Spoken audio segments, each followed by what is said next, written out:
All is delight, always delight. Voice of ஈஜிஆரிலே குப்புற விழுந்தாலும் மீசையில் மண் ஒட்டலை. இந்த பழமொழி நம்ம கேள்விப்பட்டிருப்போம்.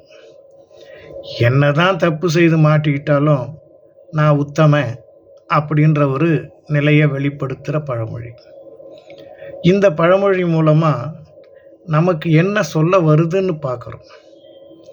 நிறைய அடாவடித்தனம், அக்கிரமம், ஆணவத்தால் கொக்கரிக்கிறது இத்தனையும் செய்திருந்தாலும் கூட பார்த்தோம்னா தான் தான் உத்தமன், தன்னை போல யாரும் இல்லை, நான் தான் மக்களுக்காக உழைப்பவன், நான் தான் எல்லோரையும் காக்கக்கூடியவன் அப்படின்னு பொய் வேடமிட்டு அலைந்து திரிகிற மக்களை நாம் பார்க்குறோம்.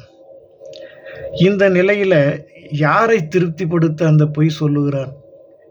தன்னை நம்பியோரையா, இல்லை தனக்காக வாழ்ந்தோரையா, இல்லை தன்னுடைய சுயநலத்தை அப்படியே நிலைநிறுத்திக்கணுங்கிறதுக்காகத்தான் அந்த பொய் சொல்கிறாங்க. இதுபோல் மக்கள் இந்த பூமியில் நிறைய உலாவிக்கிட்டு இருக்கிறாங்க.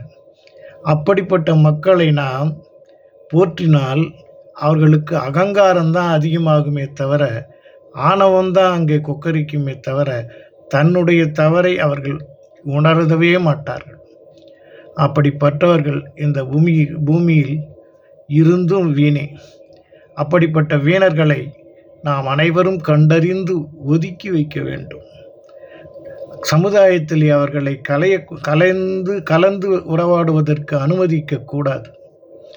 அழகாக பேசி மயக்குவார்கள். காரியங்கள் நடைபெற வேண்டும் என்று சொன்னால் காலிலும் விழுவார்கள். காரியம் முடிந்த பின்னே நம்மை எட்டியும் உதைப்பார்கள். இது நம்முடைய தேசத்திலே இன்னமும் நடந்து கொண்டிருக்கிறது. சுதந்திரம் அடைந்தோம் என்று சொல்லுகிறோம். இல்லை, இப்பொழுதுதான் சுதந்திரம் அடக்கப்பட்டு இருக்கிறது என்பதை உணர்கிறோம். இதை நாம் எல்லோரும் சிந்தித்து இந்த நிலையிலிருந்து மாற்ற வேண்டும். சிந்திக்கலாம். இது வாய்ஸ் ஆஃப் ஈஜிஆர்.